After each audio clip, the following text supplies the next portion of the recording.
Kuidas laadida üles dokumenti moodulkeskkonda?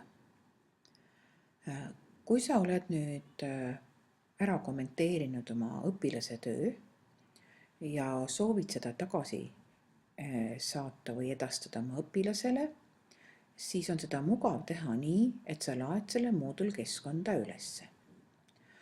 Lähed oma kursusele ning valid kursuselt luba muutmine.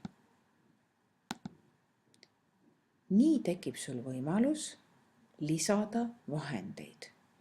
Nüüd valime siit vasakult poolt lisavahend tööriista. Avame selle ning siit selleks, et üles laadida dokumenti, peame valima kursuse materjal. Klõpsame sellel. Nüüd lisame materjalile nime ja ka siia kindlasti lisame ka mingisuguse kirjelduse, näiteks kommenteeritud töö. Nii, nüüd liigun natukene allapoole ja võtan vali failid, lisa.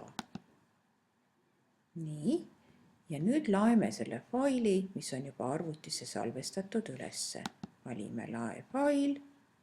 Nüüd choose file ning valime selle faili, mida ma soovin sinna panna. Näiteks selle analüüsi faili.